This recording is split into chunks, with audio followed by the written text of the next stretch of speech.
के धोखेबाज कॉलोनाइजर साल भर बाद भी सलाखों से दूर, पीड़ितों को बस कमिश्नर से उम्मीद।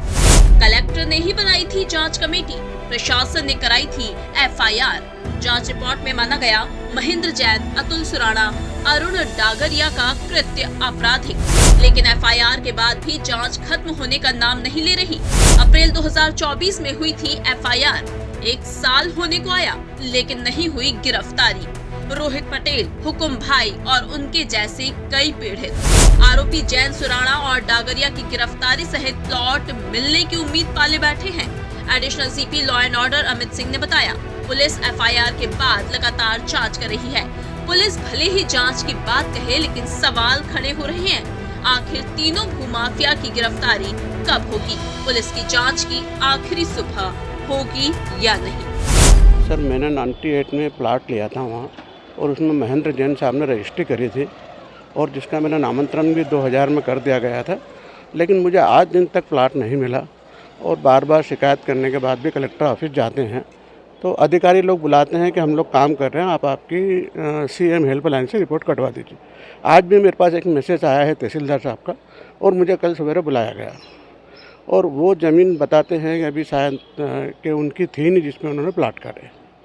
और मैं सर पिछले 25 सालों से नामांतरण भी हो गया, मेरा डाइवर्सन भी है, मैं कलेक्टर ऑफिस में टैक्स भी भरता हूँ, और आज दिन तक मुझे प्लाट नहीं मिला। सर, हमको बस प्लाट ही मिल जाए हमारा, क्योंकि हमने 25 साल पहले हमारा पैसा भरा है, और हमारी स्थिति से कैसे हमने हमारे जानते हैं कि हमने कैसा पैसा भरा, और सर आज दिन तक प्लाट नहीं मिला हमको। अरुण डागरिया और महेंद्र जैन साहब ने रजिस्ट्री करी है हमारी। किस तरह की कार्रवाई होना चाहिए? सर, इन पर कार्रवाई ये होना चाहिए कि हमारे को न्याय मिल जाए, और इनको जो सरकार उचित समझे वो दंड दे।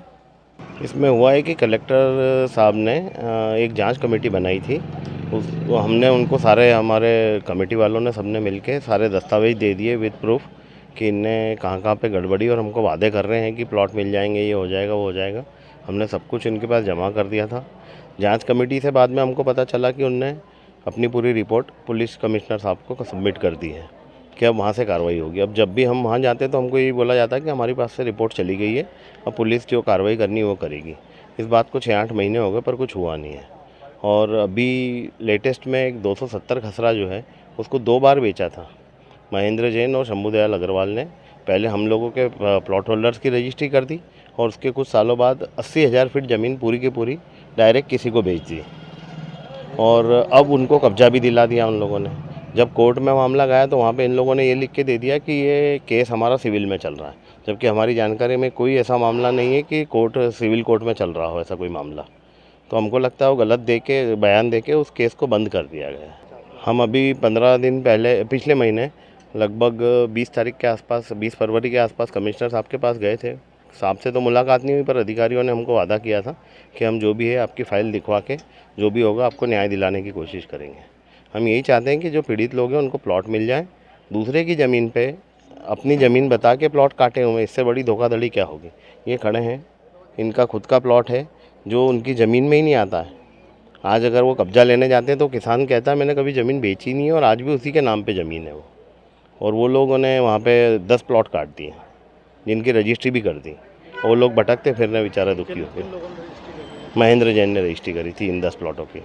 देखिए, ये मामला पिछले वर्ष अप्रैल महीने में दर्ज किया गया था, जिसमें रियल एस्टेट के जो कारोबारी हैं अरुण डागरिया, महेंद्र जैन और अतुल सुराणा ने प्रिंसल एस्टेट में भूखंड काटे थे, जिसे कई लोगों ने ख़रीदा था।